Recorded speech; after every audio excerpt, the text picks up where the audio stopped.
Welcome to கல்பனாவின் kitchen. இன்னைக்கு நாம பூரண கொழுக்கட்டை எப்படி பண்ணுறதுன்னு பார்க்கலாம். ஸ்டவ்வில் ஒரு கடாய் வச்சுக்கோங்க. ஒரு ஸ்பூன் நெய் சேர்த்துட்டு அது கூட ஒரு கப்பு பச்சரிசி மாவு சேர்த்து நல்லா ஒரு 2 இல்லை 3 நிமிஷம் அரிசி மாவு நல்லா சூடாகிற வரைக்கும் வறுத்துக்கோங்க. மாவு சூடாயிடுச்சு. இப்போ இதை இறக்கிடலாம். ஸ்டவ்வில் இன்னொரு பாத்திரம் வச்சுக்கோங்க.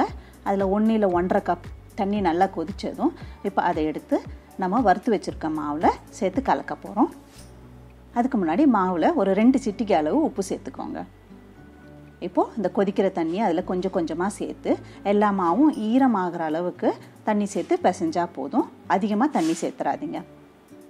இந்த அளவுக்கு மாவு ஈரமானதும் இதில் ஒரு மூடி போட்டு தனியாக வச்சிடலாம். அடுத்ததாக ஸ்டஃபிங்க்கு பூரணம் ரெடி பண்ணிக்கலாம். ஸ்டவ்வில் ஒரு கடாய் வச்சுக்கோங்க. ஒரு ஸ்பூன் நெய் விட்டுட்டு 1/2 கப்பு தேங்காய் துருவல், 1/2 கப்பு தூள் பண்ணின வெல்லம், இது ரெண்டுத்தையும் சேர்த்து நல்லா வதக்குங்க. வெல்லம்லாம் நல்லா உருகி ஒரு 5 இல்லை 7 நிமிஷம் நீங்கள் இதை மாதிரி கலந்து விட்டுக்கிட்டே இருக்கும்போது ஒரு அல்வா பதத்துக்கு போல் கெட்டியாக வரும். இந்த ஸ்டேஜில் ஸ்டவ் ஆஃப் பண்ணிவிடுங்க. கூட 1/4 ஸ்பூன் ஏலக்காய் தூள் சேர்த்துக்கோங்க. இது நல்லா ஆறட்டும். இந்த சமயத்தில் நம்ம மாவு இப்போது ஆறிடுச்சான்னு பார்க்கலாம். நம்ம கையால் தொடுற அளவுக்கு ஆறினதும் அதை எடுத்து நல்லா இப்போ சேர்த்து அழுத்தம் கொடுத்து நல்லா பிசைஞ்சு வச்சுக்கோங்க. மாவை திறந்து வைக்காதீங்க, காஞ்சி போயிடும். மூடி போட்டு வச்சுக்கலாம். இப்போ பூரணம் ஆறிடுச்சு. வாங்க கொழுக்கட்டை ரெடி பண்ணிடலாம். மாவு கொஞ்சமாக ஒரு சின்ன உருண்டை எடுத்துக்கோங்க. அதை கையால் இந்த மாதிரி ஒரு கப் மாதிரி ரெடி பண்ணிக்கோங்க. ஓரத்தில் மெலிசாவும் நடுவில் கொஞ்சம் திக்காக இருக்கிற மாதிரி பார்த்துக்கோங்க. இதில் இப்போது தேவையான அளவு பூரணம் வச்சு நல்லா இந்த மாதிரி சேர்த்து அழுத்தி விட்டுருங்க. இந்த மாதிரி எல்லா மாவும் பூரணத்தையும் ரெடி பண்ணிடலாம். அடுத்ததாக ஸ்டவ்வில் ஒரு இட்லி பாத்திரம் வச்சுக்கோங்க. 2 கப் தண்ணி சேர்த்துக்கோங்க.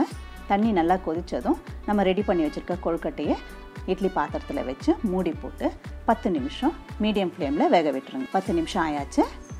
இப்போ பாருங்கள், கொழுக்கட்டை நல்லா வெந்துடுச்சு. இப்போ மேலே பார்க்குறதுக்கு கொழுக்கட்டை இந்த மாதிரி ஷைனிங்காக இருக்கும். அதே சமயம் நீங்கள் தொட்டு பார்த்தீங்கன்னாலும் கையில் ஒட்டாது. இப்போ கொழுக்கட்டை நல்லா வெந்துடுச்சுன்னு அர்த்தம். அவ்வளோதான், பூரண கொழுக்கட்டை தயார். பாருங்கள், கொழுக்கட்டை நல்லா சாஃப்டாக, உள்ள பூரணமும் நல்ல ரொம்பவே சாஃப்டான டேஸ்டியான பூரண கொழுக்கட்டை தயாராகிடுச்சு. ட்ரை பண்ணி பாருங்கள். இந்த வீடியோ பிடிச்சிருந்தா லைக் பண்ணுங்கள், ஷேர் பண்ணுங்கள். நம்ம சேனலை இது வரைக்கும் சப்ஸ்கிரைப் பண்ணாதவங்க சப்ஸ்கிரைப் பண்ணி கூடவே பெல் ஐக்கானையும் கிளிக் பண்ணிவிடுங்க. சிம்பிளாக சமைங்க, சுவையாக சாப்பிடுங்க.